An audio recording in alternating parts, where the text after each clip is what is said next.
자유한국당 황교안 대표가 장외투쟁에 나선 지 일주일이 지났습니다. 9일째입니다. 그동안 행보를 짚어보면서 득실을 한번 따져보겠습니다.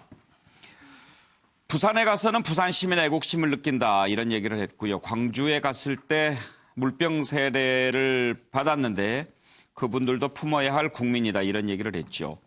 부처님 오신 날 법요식에 참석을 했는데 그때 불교식 예법을 따르지 않은 걸 가지고 논란이 좀 되고 있습니다. 잘 아시다시피 황교안 대표는 기독교의 전도사라고 합니다. 그리고 이제 그 청소차에서 이렇게 일하는 모습을 보여줬는데 안전장비를 갖추지 않고 이렇게 청소차에 올라타는 것은 불법이랍니다. 그런데 그것을 잘 몰랐던가 봐요. 일단 이런 모습을 보여주기 위해서 연출했는데 골발이 또 됐습니다.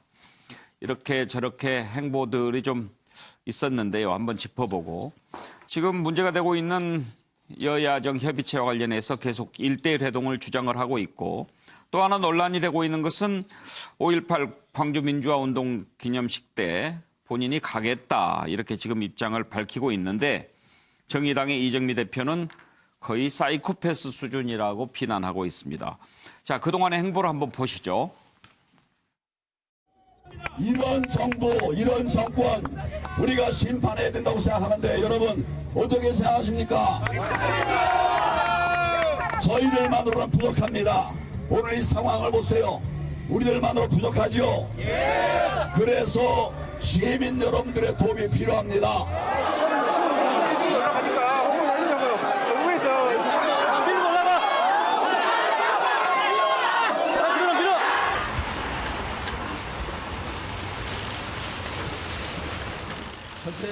하셔야 될 것 같은데. 기사도 불어나겠네. 이게 아마추어들 태워놓고 있어.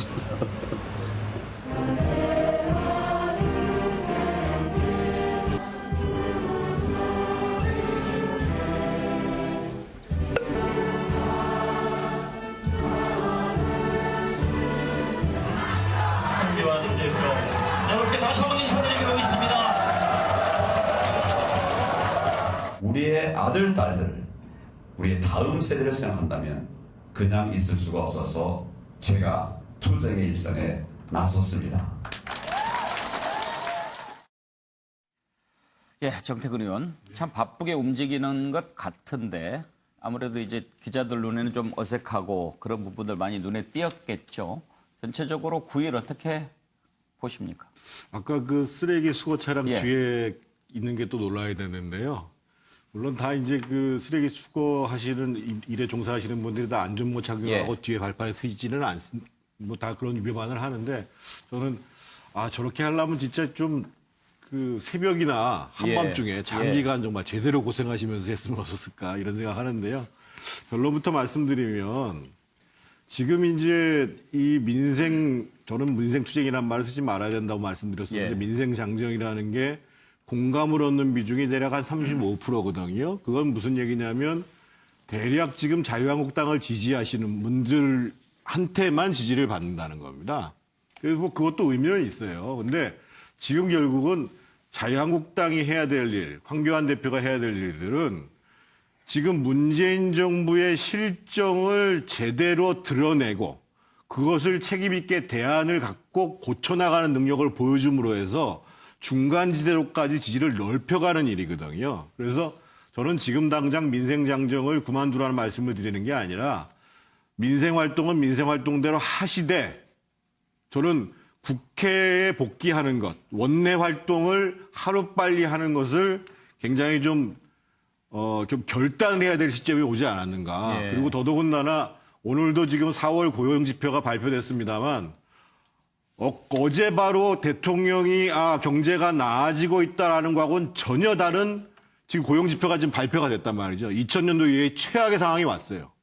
그러면 이 문제를 국회에서 얘기를 해야죠. 자유한국당이. 정책으로 바꿔내야 되는 거고. 그래서 저는 민생활동 하시되 이제는 좀 국회로 복귀하는 문제를 결단을 내려야 되지 않겠는가 이런 조언을 좀 드리고 싶습니다. 예, 김영주 의원. 저는 그 매우 거칠은 그 과정을 하고 있습니다만은 그 속에서도 매우 치밀한 일정이 전개되고 있다 저는 그렇게 생각합니다. 이제 개인적으로 보면 트럼프 대통령의 대선 과정을 많이 연구하고 있는 거 아닌가. 매우 조합주의적으로 말하자면 조합주의. 그러니까 유교, 고령청, PK, TK, 기독교 이렇게 의도적으로 예를 들면 우리가 정치인 같으면 조계종 조계사에 가서 합장할 수 있죠. 예. 그 많은 정치인 중에 기독교, 천주교 많습니다만은 그 종교 예식에 따라가죠. 안 하는 의도 있었을 거라고 보여집니다. 그렇게 계산된 의도가 분명히 저는 있다. 그러면은 법요식에서 합장을 하지 않은 게 단순한 본인의 어떤 그 기독교적인 양심이나 이런 걸 떠나서 그것도 전략적인 측면이 그럴 있다고 수도 보시는 있다고 보여집니다. 왜냐하면 5월 달은 정치를 해보면 알지만 일정들이 다 있습니다. 5월 강주가 있고요. 5월 달 초폐활이 있고요. 그 부분에 있어 스태프들이 그런 것들을 해서 계산할 수 있습니다. 저는. 트럼프가 백인 우월주기, 아메리칸 퍼스트 이 개념을 가지고 이길 수 있는지 포계산 가능하다고 보여집니다. 이제 그런 면에서 실제적으로 이것은 매우 개인적인 체험 활동이고 매우 개인적인 정치, 개인의 정치 운동이다. 그렇게 저는 생각합니다. 예. 최경철 의원은 어떻게 평가하십니까? 9위를. 네, 저는 그 오프로드 주행이라고 썼는데요. 황교안 대표께서 여태까지 검사장 승진 이후에 전부 그 운전사가 운전하는 세단만 타고 다니셨을 겁니다. 뒷자리에서. 그 뒷자리에서 탁 예. 제끼셔서 물을 탁 드시면서 그 핸드폰을 보시면서 소리를 보시면서 이러한 그 아주 편한 행범하셨을 텐데 최근 몇십 년 동안 가장 힘든 오프로드 주행을 하고 계실 텐데 거기서 뭐 여러 가지 시행착오가 있는 걸로 보입니다. 법회에 가서 그 합장을 하지 않고 이런 것은 기본적인 예의에 어긋난 것이죠. 남들이 봐도 뭐 이해를 못하는 것인데 저런 행동을 하신다는 것 자체가 아직 정치인으로서 그 한 단계 올라선 모습은 아니지 않느냐. 역시 초보 정치인으로서 약간의 그 약점을 보이고 있는 것이 아닌지. 그리고 또 환경미화원 차량에 올라가서 사실 요즘은 그 헬멧을 쓰거나 이런 안전장구에 대해서 굉장히 강조를 하는데 그 부분도 잊어버리신 건지 아니면 그 옆에 참모들이 별로 준비를 못한 건지 잘 모르겠지만 어쨌든 그런 것들이 또 이슈가 된다는 것. 결국 본건은 묻혀버리고 별건이 더 커져버리는 결국 그러한 실수들을 좀 벌어진 것 같은데 어쨌든 그 황교안 대표는 민생 장정을 계속할 겁니다. 제가 민주당 분들한테도 여쭤보니까 민주당 분들도 5월 달에는 한국당이 절대로 국회에 들어오지 않을 거다. 이렇게 예상을 하고 계시더라고요. 예. 그러면 5월까지는 저렇게 하시는데 그래도 원내에 대표나 원내 부대표가 물밑 접촉을 해서 국회에 언제 들어올 건지는 좀 시나리오를 좀 짜시고 황교안 대표가 그래도 이번 달에는 좀 저렇게 하시는 건 좋은데 그래도 정말 진정한 의미가 묻히지 않도록 저런 실수들을 자꾸 줄여가는 그런 노력들이 필요하지 않을까 저는 이렇게 봅니다. 권혁기 관장의 시각이 궁금한데요. 뭐 권투로 따지자면 큰 어퍼컷 같은 큰 스윙을 이제 장애투쟁으로 노리시다가 이제 본인의 실책으로 잽을 많이 맞아서 이제 다운될 수도 있는 그런 상황까지 온 것 같아요. 5.18 망언과 관련돼서는 결정을 내릴 수 있는 당의 권위와 리더십이 이미 섰습니다. 최소한 뭐 국회 윤리 징계야 여야 문제라고 치더라도 이종명 의원 의원총회 해보는 지금 황 대표 리더십이면 충분히 가능하거든요. 근데 의원총회 열 수 있는 여건이 아니라는 핑계를 대고 있죠. 그리고 이제 광주를 가는 것을 강행하겠다고 하고 나서고 있습니다. 쓰레기 수거 차량 같은 경우도 차량에 올라타서 사진을 찍기 이전에 환경미화원 분들과 진정성 있는 정책 간담회를 먼저 했다면 어땠을까. 이런 것도 정책적인, 정치적인 큰 실수라고 생각을 합니다. 결국 합장 논란에서도 이제 편협한 종교 간의 문제까지 이제 두드러졌는데 당의 대표는 공직에 공무를 수행하시는 분이고 한국당 당원들 중에서도 불자들이 꽤 많이 있을 겁니다. 그러니까 자신의 개인적 신앙의 문제가 아니라 공당의 대표로서 헌법에서 보장하고 있는 종교의 자유 그리고 석가탄신을 맞이하여 당대표로 축하해 주러 간 자리였거든요. 거기서 본인의 신앙의 가치를 먼저 이렇게 내세우는 그런 모습에서 황 대표가 진정으로 어떤 보수 통합, 합리적 보수의 대표성을 갖고 있는지 궁금들이 이제 서서히 물음을 던지는 시점이 됐다고 보여집니다. 예, 황교안 대표의 장애투쟁 9일째 과연 무엇을 남겼는지 득실을 따져보고 있는데요. 두 분 패널 말씀 더 들어보고 광주행 공방에 대해서 한번 얘기해 보도록 하겠습니다. 노영희 변호사. 네, 지금 그 민주일반연맹이라는 곳에서 논평을 냈다고 예. 하는데요. 그 논평 제목이 안도현 시인의 그 연탄재 함부로 사지 마라 예. 이거를 패러디해서 했다고 합니다. 이거 잠깐 읽어드리면 예. 황교안 쓰레기 수거 차량 함부로 타지 마라 이게 이제 제목인데요. 쓰레기 수거 차량은 함부로 타지 마라. 어설픈 환경미화한 흉내내기도 하지 마라. 당신은 누구에게 한 번이라도 깨끗한 사람이었느냐. 새벽길, 청소부 김씨를 불리며 온갖 더러운 것들을 깨끗이 치우는 가장 낮은 곳에서 일하지만 가장 높은 곳에 있는 청소노동은 감히 당신이 함부로 흉내낼 노동이 아니다. 사실은 저 말이 되게 중요한 말이라고 저는 봅니다. 뭐 안전모를 안 썼고 차 뒤에 매달려서 가고 이게 법을 위반한 것 그거는 뭐 차치하고라도 저런 식의 이제 행동이 진정성 있게 보여지지 않았다라고 하는 것이 사실은 가장 중요한 부분인 것 같고요. 지금 현재 황교안 대표가 한 행보들은 기본적으로는 새로울 것이 없고 예전에 했던 사람들의 그런 모습을 그냥 답습하고 있는 것에 불과한 것이기 때문에 새롭게 뭐 확장성이 있다거나 이런 거는 안 느껴지거든요. 지금 저건 쏘쏘입니까? 50-50입니까? 그래서 이제 소소라고 쓴 그저 건데요. 그렇다? 예, 기본적으로 저는 특별하게 뭐 감동이라던가 특별하게 기대하거나 이런 부분을 사실은 느낄 수가 없었기 때문에 말씀을 드리는 거고 예. 황교안 대표가 가지고 있는 수많은 장점이 있기 때문에 오히려 그런 것들을 가지고 좀 새롭게 이 자유한국당의 모습을 좀 탈바꿈 시킬 수 있다면 오히려 더 좋지 않을까 예. 생각합니다. 네. 정혁진 변호사 평가는요? 일단 황교안 대표가 모두를 지금 전환하려고 한다. 이건 뭐 확실한 것 같고요. 예. 그 체험 삶의 현장 비슷하게 이제 정치의 현장으로 뛰어 들어간 거죠. 예. 근데 저는 일정 부분은 성공적인 면이 있다. 왜냐하면 정치인이나 연예인이나 좋은 이야기든 아니면 뭐 나쁜 이야기든 뉴스의 중심이 되는 게 필요한 사람들이니까 그런 의미에서는 일정 정도 성공을 갖다가 하는 측면이 있다라는 생각이 들고요. 저는 사실 조금 궁금했어요. 예. 왜냐하면 저희 때 황교안 대표가 사법연수원의 신우의 지도교수였거든요. 그다음에 이제 전도사라고 말씀하셨는데 황교안 대표가 그냥 일반적인 의미의 뭐 이거 막 여러 가지 전파한다는 그런 전도사가 아니고 예. 진짜로 신학대학원을 나온 정식 전도사란 말이에요. 예. 그래서 황교안 대표가 이제 그 초파일에 어떤 행동을 갖다가 취할까 저는 솔직히 말하면 나름대로 조금 궁금했는데 예. 그런데 왜냐하면 제 생각에 이게 완전히 정치인으로 갔다 그런 불교식으로 딱 그걸 갖다가 했을 거고 예. 그런데 과연 그럴까 했는데 결국은 그렇게 하지 않지 않았습니까? 예. 근데 저는 어떤 생각이 드냐면 이게 이제 기독교인들한테는 자기의 신앙을 지키는 모습을 보여주면 지지가 올라갈 거고 예. 그다음에 불교도들한테는 아예 우리 그 전통을 안 지키니까 그게 깎일 거고. 그럴 거면 왜 하냐 그럴 거고. 그렇죠. 예. 그래서 이 두 가지를 잘 그 계산해가지고 이게 올라가니까 나는 그냥 기독교식으로 하겠다. 예. 이렇게 한 것 같지는 않아요. 제 생각에는. 그래서 결론적으로 저는 이제 황교안 대표가 여러 가지로 모두를 이렇게 바꾸려고 노력은 하지만 아직 그렇게까지 한 절반 정도만 바뀌어지고 있는 거 아닌가 개인적으로 그런 생각이 듭니다. 모두를 아직 덜 바꾸고 정치인으로 완전히 모두가 가지는 못한 것 같다 그런 생각이 있다. 듭니다. 예. 정태근 의원 한 말씀. 참 신앙의 문제가 어려운 문제인데요. 그렇죠. 예. 하루아침에 변하기가 어려울 겁니다. 제가 어떤 경험이 있냐면요. 제가 이명박 서울시장 때 마지막 정무부 시장을 했지 않습니까? 예. 그때 이제 이명박 시장님께서 서울시를 하나님께 봉헌한다고 해서 난리가 봉헌 났었어요. 예. 그래서 이제 제가 가서 이제 뭐 이런 말씀대로 말씀드리고 처음에 이제 합창부터 하다가 언제 처음으로 절에 가서 이 삼배를 하게 됐냐면 법장 스님이 돌아가셨을 때 이거 제가 가서 해야 됩니다. 예의입니다. 하면서 조금씩 바뀌기 시작한 거거든요. 그래서 지금 그럼 이명박 시장이 그때 가서 삼배를 했습니까? 했죠. 예. 장로인데. 예. 그래서 저거는 신앙인이 하루아침에 저거를 결단하기가 굉장히 어렵습니다.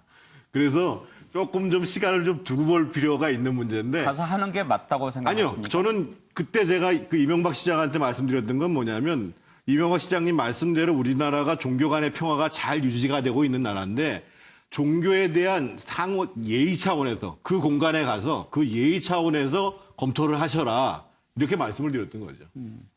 그런데 이제 김영주 의원 아까 얘기한 부분 좀 짚어볼 만한 대목인데요. 분명히 저 자리에서 예법을 거부하고 손만 모으고 있는 것이 논란이 될 거다 네. 하는 것을 본인이 모르지는 않았을 거 아니에요. 네, 그렇습니다. 그래서 지금 그런 물론 점에서 뭐 좀 짚어봐야 된다. 본인의 소신이기도 하지만, 그러니까 본인은 그런 소신을 가질 수 있지만 본인을 비롯한 황교안 대표를 만들어가는 스태프들이 있을 거라고. 그 사람들은 계산할 수밖에 없어요. 그러니까 황교안 대표님에게 그대로 있으십시오. 아니면 좀 더 모드를 더 바꿔서 오늘은 소신을 떠나서 합장하셔야 됩니다. 이렇게 강하게 얘기할 수 있다는 거예요. 예. 근데 본인이 선택할 수 있지만 아직까지 때가 덜 묻어서 안 할 수도 있습니다만은 실제적으로 그대로 그 스탠스를 가졌을 때의 계산도 할 수 있는 게 정치 집단 아닌가 그런 예. 생각입니다. 자, 이제 9일간 행보를 짚어봤는데 지금 이제 가장 관심을 모으고 있는 게 과연 5월 18일 황교안 대표가 광주를 갔을 때 어떻게 될 거냐 하는 겁니다.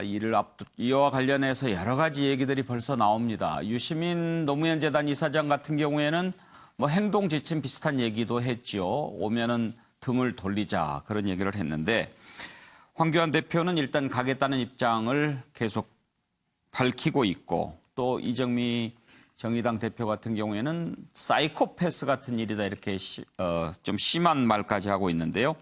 관련된 녹취를 한번 듣고 패널들 얘기를 나눠보겠습니다. 광주에 내려오기 전에 5.18 망원 의원들에 대한 징계가 먼저 있어야 된다. 절차가 진행된 부분들이 있습니다.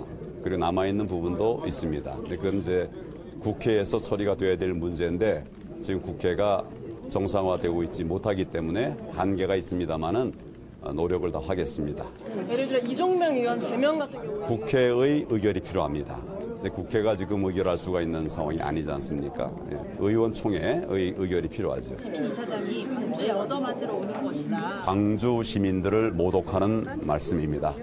광주 시민들 소중한 분들이고 또 다 잘 판단하셔서 그렇게 하시라고 생각합니다. 광주 시민들 모욕하는 거 좋지 않습니다. 전반적인 진상규명이 다시 돼야 되고 그러려면 이 5.18 특별법이 빨리 국회를 통과를 해야 되는데 뭐 이것에 대해서는 전혀 국회에서 이걸 다루지 않고 황교안 대표가 다시 광주를 내려가겠다고 발표한 거는 이건 뭐 거의 저는 사이코패스 수준이라고 봅니다. 그러니까 이게 의학적 용어예요. 의학적 용어. 그러니까 뭐냐면 타인의 고통에 무감한 상태를 그렇게 일컫는 거거든요. 예, 그런 상태에서는 가혹한 범죄를 저지르기가 쉽다. 예, 그래도 사이코패스의 표현은 조금 지나친 표현이 아닌가 싶은 생각도 듭니다만은 어쨌든 자 권혁기 관장 네. 어제 광주 5.18 묘역 가서 네. 참배한 모습을 봤는데 네. 다녀오셨죠? 참배 드리고 이제 광주 분들과 지금 논란이 되고 있는 황교안 대표의 5.18 추념식 참석에 대한 의견을 많이 들었습니다. 예. 일단 제가 느낀 건 일단 광주 시민들의 민심은 큰 우려가 있는데요. 일단 광주 시민들은 어찌됐든 간에 한국당 제1야당의 공당의 대표가 5.18 기념식에 추념식에 참석하는 건 환영한다는 입장입니다. 예. 다만 이제 망원자 징계 문제 때문에 해결 없이 와서 저번처럼 5.18 관련 단체들과 또다시 충돌이 되는 그런 우려사항이 발생하면 어떡할까라는 큰 우려를 안고 있었고요. 대체로 지혜롭고 슬기롭게 잘 처리하겠다라는 의견이 대다수였던 것 같습니다. 제가 만나봤던 분들은 황교안 대표 내려오는 것도 내려오는 거지만 그 태극기 부대가 5월 18일 날 전남대 앞에서 또 집회를 한다고 신고를 냈다고 해요. 그래서 그걸 더 지금 걱정하고 계시더라고요. 그래서 광주 시민들은 황교안 대표가 말씀하신 것처럼 다수의 시민들은 슬기롭고 지혜롭게 황교안 대표의 광주행을 맞이할 텐데 문제는 광주 시민들은 슬기롭게 하실 텐데 황 대표가 슬기롭게 내려가시느냐가 저는 더 걱정이라고 봅니다. 지금도 영상에서 나왔지만 의원총회가 열리지 않아서 이종명 의원의 징계 절차는 마무리를 못한다라는 핑계를 계속 대시는데 아까도 말씀드린 것처럼 지금의 황 대표의 한국당 내에서의 위상이라면 대표가 결단하면 얼마든지 5.18 가기 전에 마무리 지을 수 있는 상황이거든요. 저는 핑계라고 봅니다. 황 대표가 아직 며칠의 시간이 남아 있으니 광주 시민에 대한 최소한의 예우를 하신다면 마무리 짓고 내려가시는 게 유의미한 광주행이 될 거다 그렇게 봅니다.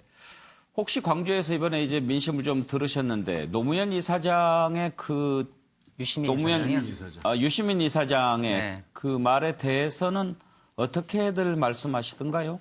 뭐 이제 뜻은 혹시라도 이제 뭐 과거식 지역주의를 이렇게 조장하는 어떤 빌미를 제공하는 예. 그런 충돌이 일어날까봐 우려해서 하는 말인데 뭐랄까요, 그냥 뭐 허허 웃으면서 아까 제가 말씀드린 것처럼 광주가 슬기롭게 한다 예. 이렇게 그냥 대범하게 받아들이더라고요. 예, 예. 그 세 가지 정도를 짧게 말씀드리고 싶은데 일단 황 대표께서는 지금 이틀 남았거든요. 16, 17이요. 예. 나경원 대표한테 의원총회 소집해달라고 요청하고 그 자리에 가서 황 대표가 앞으로 우리가 이 문제를 정리하지 않으면 안 됩니다. 예. 그래서 이정명 의원 제명합시다 라고 호소해서 이 문제를 정리하고 내려가셔야 되고요. 예. 두 번째로는 유시민 이사장의 발언인데 저는 유시민 이사장의 발언이 오히려 지역주의를 지금 불러일으키는 거라고 봅니다. 특히 노태우 대통령 문제를 얘기하는데 노태우 대통령은 신군부의 핵심이었던 것이고요. 그 이후에 김영삼 대통령이 5.18 특별법을 제정하는데 주동적인 역할을 하고 그 이후에 그 한나라당에서 광주에 안 내려간 적이 없었습니다. 그런데 마치 그런 것을 유도하러 가는 것처럼 얘기하는 유시민 이사장의 저런 태도는 굉장히 잘못된 것이고요. 예. 세 번째 이정미 대표 발언에 대해서 진짜 국회의원 특히 대표급 되는 분들이 단어가 뜻하는 게 뭔지를 좀 알고 말씀하셨으면 좋겠어요. 사이코패스라는 건 뭐냐면은요. 반사회적인 성격 장애를 가지고 있는 사람 중에서 고도의 범죄를 계획하고 실행할 의지를 갖고 있는 사람들 얘기하는 겁니다. 실제로 반사회적 성격 장애자 중에서도 사이코패스에 해당하는 사람들은 15%뿐이 안 됩니다. 예. 그런데 만약에 다른 나라에서 저 당의 원내 2당에 114석을 갖고 있는 당의 대표가 사이코패스다. 그러면 어떻게 이해를 하겠냐고요. 예. 큰 잘못한 겁니다. 네. 뭐 정태근 의원이 워낙 정리를 깔끔하게 잘해 주셔서 예. 이슈는 넘어가도 되겠는데. 저는 어쨌든 그 결과적으로는 뭐 이정미 대표를 미화하려는 게 아니라 과연 반성과 진정성이 안 보인다.